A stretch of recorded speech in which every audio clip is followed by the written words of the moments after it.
Cari telespettatori, ben ritornati con il nostro ospite, ben ritornati con noi. Parleremo di servizi di eccellenza di aziende del Veneto. Nicola Mazzonetto, direttore generale Confservizi Veneto, grazie di essere qui con noi. Grazie a voi. E avrà il compito un po' di farci capire le novità, perché più volte è capitato di parlare di Confservizi, però c'è stata un'evoluzione nel tempo, direttore, un'evoluzione anche molto rapida, un cambiamento per dare maggiori servizi poi all'utenza, ai cittadini, ai clienti, come vogliamo chiamarli, ma anche valorizzare le aziende che ne fanno parte di questo mondo articolato e i lavoratori, chi collabora all'interno da molto tempo, quindi fare un salto di qualità verso il miglioramento proprio del servizio che viene offerto. Non è stata una cosa semplice, ha implicato dei passaggi, degli step anche significativi, come tutte le cose implicano impegno, però i risultati che voi volete ottenere sono di alto livello e questo va bene saperlo per tutti. Innanzitutto, per precisare, cosa comprende Confservizi? Sì, la Confservizi del Veneto rappresenta tutte le imprese pubbliche che operano sul territorio della regione Veneto e che erogano i servizi dell'acqua, del ciclo integrato dell'acqua, del ciclo integrato dei rifiuti, del trasporto di persone, quindi gli autobus e i tram che si vedono transitare sulle strade del Veneto sono delle aziende che la Confservizi rappresenta, il gas e l'energia. Quindi siamo... un po' tutto quello che riguarda i cittadini, esatto. Alla fine, perché dalle utenze domestiche ad arrivare poi allo spostamento e tutto, abbiamo il mondo di interesse dei cittadini. Corretto, nel senso che le nostre aziende erogano servizi 24 ore su 24, 365 giorni all'anno, in ogni abitazione e in ogni azienda che vige e opera sul territorio. Di più, perché a questi 4 milioni di abitanti, 4 milioni e mezzo di abitanti del Veneto, dobbiamo aggiungerci i 67 milioni di turisti che vengono e visitano il territorio veneto e che viene garantito a loro il servizio, perché non c'è turista che non apra il rubinetto dell'acqua. A volte sfugge questa, a volte sfugge questa particolarità, esatto, che non è di poco conto. Bisogna considerare anche solo sui rifiuti la produzione di rifiuti concentrata in mesi particolari dell'anno, quindi periodo estivo come quello attuale o anche in quello invernale, ma nel periodo estivo lo si sente maggiormente. Che cosa implica 67 milioni di turisti che entrano in un territorio e quindi producono sicuramente rifiuti, consumano sicuramente dell'acqua, acqua che vuol dire anche poi la parte fognaria, quindi la parte del ciclo integrato, certo. Comunque l'energia, comunque anche se in parte minore il gas, ma comunque il riscaldamento che poi o ci possono essere negli alberghi o nei campeggi o insomma nelle case, nelle abitazioni dove fatto bene a sottolineare anche l'aspetto turistico, perché da noi è rilevante. Quindi 4.000 sono i residenti, però dopo abbiamo tutto l'indotto. 4 milioni e mezzo sono i cittadini del Veneto, e poi c'è questa grande massa molto importante, questo è un segno di un'economia viva, che è quella del turismo, al quale va garantito un servizio, e un servizio di assoluta necessità, perché almeno l'acqua, almeno l'energia va garantita. I rifiuti devono essere raccolti e smaltiti, perché altrimenti le città sarebbero sporche e le nostre aziende non se lo possono permettere e non vogliono che le loro città di competenza lo siano. Assolutamente. Sono aziende, in totale circa 15.000 persone che collaborano, quindi non stiamo parlando di numeri di poco conto, ma di una certa importanza. Sono aziende pubbliche o partecipate, private partecipate dal pubblico, quindi hanno un certo tipo di organizzazione e di gestione. Utilities definite sostanzialmente. Qual è stato un passaggio secondo lei molto importante in un cambiamento per rispondere meglio alle esigenze che cambiano costantemente anche dei cittadini? Perché c'è stato un cambiamento? Magari non lo si nota quando è progressivo, però guardando indietro voi avete fatto anche un'assemblea importante per valutare questa crescita, c'è stata. Sì, la svolta di tutto quanto il comparto pubblico è avvenuta gradualmente, diciamo, è partita dagli anni 90, però adesso sta avendo il suo momento forte, perché dagli anni 90 in poi sono gradualmente sparite le municipalizzate. Ogni città aveva la propria azienda o dell'acqua, dei rifiuti, dei trasporti. Ecco. È cambiato lo scenario, le aziende sono a maggioranza di capitale pubblico, ma sono entrate nel mercato, è un libero mercato.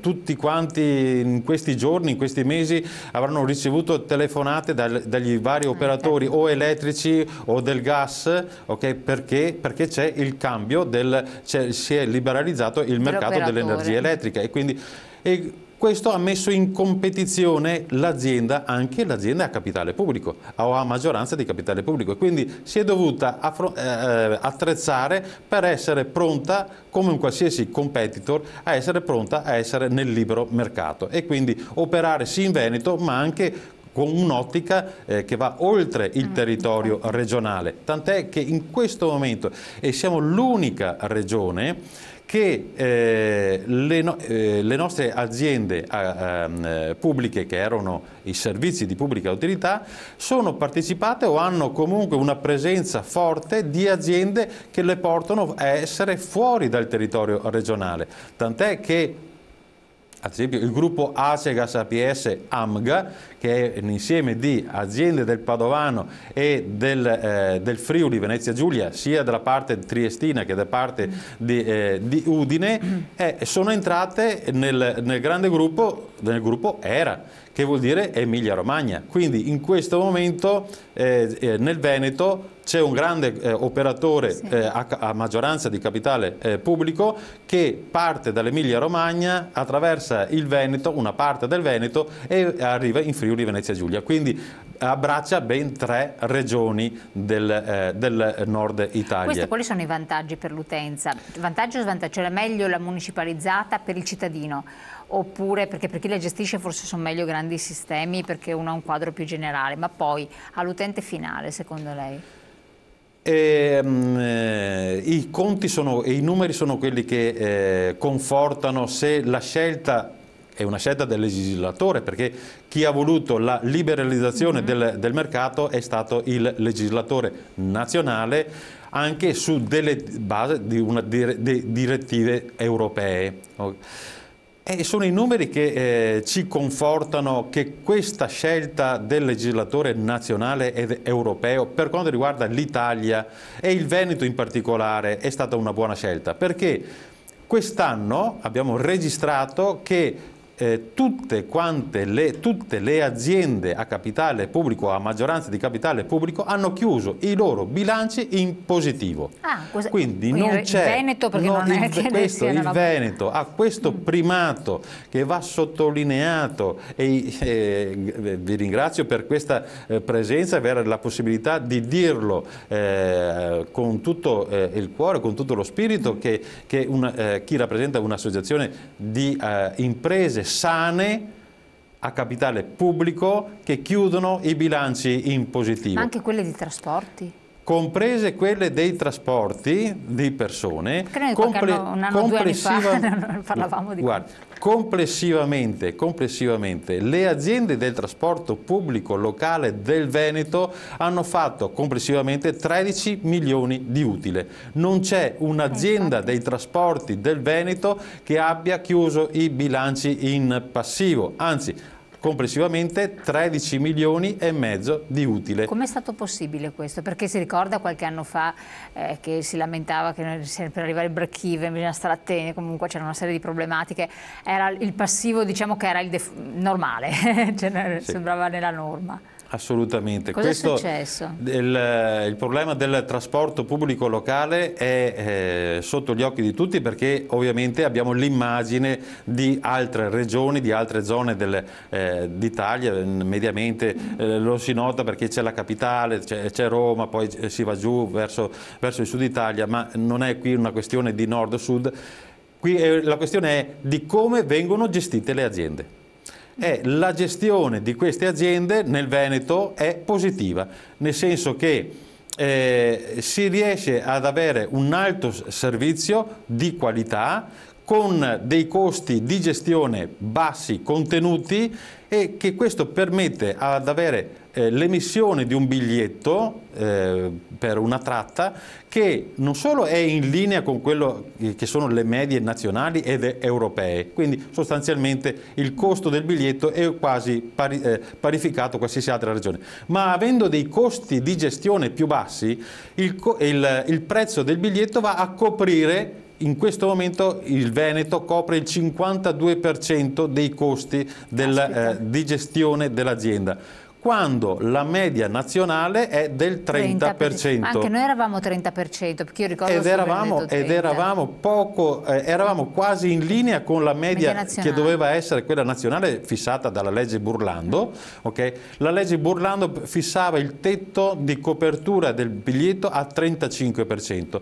Il Veneto era sul 33%, poi abbiamo risalito la china fino al 52%. La media nazionale è rimasta a circa il 30-32%, quindi 20 punti percentuali più inferiori, con, ahimè, dei picchi all'ingiù, ma anche all'ingiù sul territorio nazionale, dove il biglietto non copre più del 10%. Comunque, fatto sta che in Veneto le aziende dal biglietto, dal titolo di viaggio recuperano il 52%. Il resto viene coperto da altri servizi collaterali e quindi le aziende finiscono con chiudere i bilanci in utile. Oltre al fatto non marginale che in Veneto il costo del personale costa il 5% in meno rispetto al resto d'Italia. Quindi non è poca cosa il 5%. No.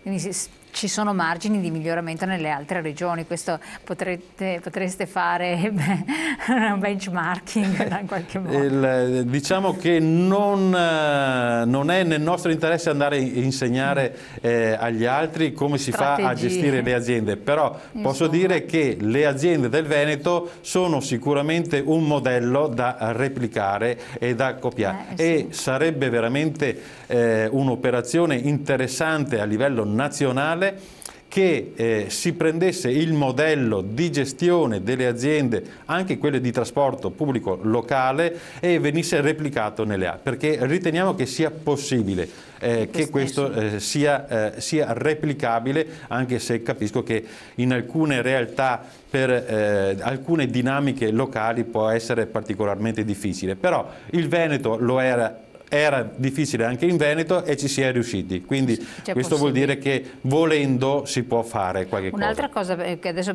proprio per analizzare prima di andare anche in pubblicità, lei mi ha parlato di trasporto pubblico, abbiamo visto questo, anche il grafico ci illustrava, l'ambiente, quindi raccolta dei rifiuti, come siamo messi? Anche qui ci sono dei risultati, se non erro, importanti, no? Sì. Sulla raccolta differenziata e comunque la raccolta e smaltimento dei rifiuti, anche in questo settore il Veneto può dire la propria parola ed essere un momento di orgoglio, di vanto di come si riesce a gestire un problema così complicato, quello di raccogliere i rifiuti e poi di trasformarli anche in energia e quindi in una risorsa.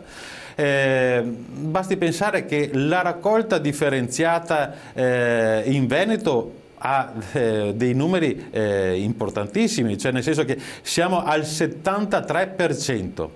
È una percentuale dove ci sono dei picchi che arrivano anche all'82, all'83%, quindi altri 10 punti percentuali in più, quando nella media nazionale non si arriva al 60%. E naturalmente anche qui lo stivale dell'Italia è lungo e più si va verso il sud Italia più questa percentuale si assottiglia, e quindi diciamo che la raccolta differenziata va molto bene nel nord Italia, ma la regione che primeggia sulla raccolta differenziata è il Veneto con il 73%.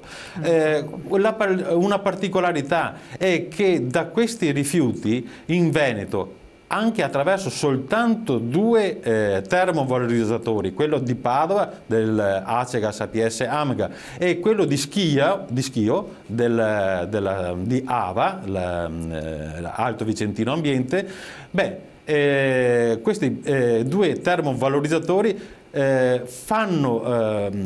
producono 13.000 kWh che sono come avessero prodotto 110.000 tonnellate di petrolio. Questa è una risorsa che ovviamente è importante per il territorio e che ovviamente fa bene ai bilanci delle nostre aziende. Ecco perché chiudono, anche quelle dell'ambiente chiudono in utile. Poi c'è il ciclo integrato dell'acqua, che l'acqua è un altro aspetto perché abbiamo avuto problemi nella rete, eccetera. Adesso vabbè, in qualche modo risolti, però è significativo. Sì, in Veneto abbiamo una grande fortuna che è l'ambiente, sono le montagne, abbiamo gli ghiacciai, alcuni problemi forse li abbiamo nei momenti in cui non nevica nella stagione giusta. L'ultimo inverno è stato un buon inverno perché ha nevicato nei mesi giusti e soprattutto ha nevicato in montagna. Ecco, ma il territorio e l'ambiente ci dà sicuramente una mano. E basti pensare che l'80% dell'acqua che arriva nelle abitazioni è acqua di sorgente, quindi acqua che arriva dalle montagne, che ovviamente viene incanalata, viene ovviamente portata a trattamento e erogata nelle singole abitazioni.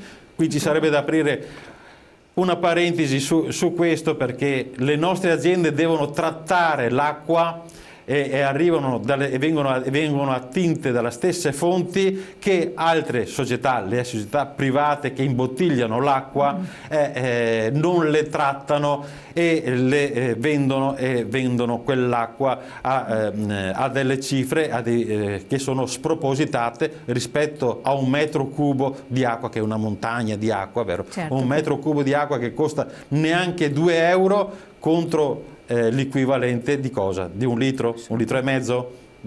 Le nostre aziende avrebbero degli utili pazzeschi se solo potessero vendere l'acqua a quei prezzi lì.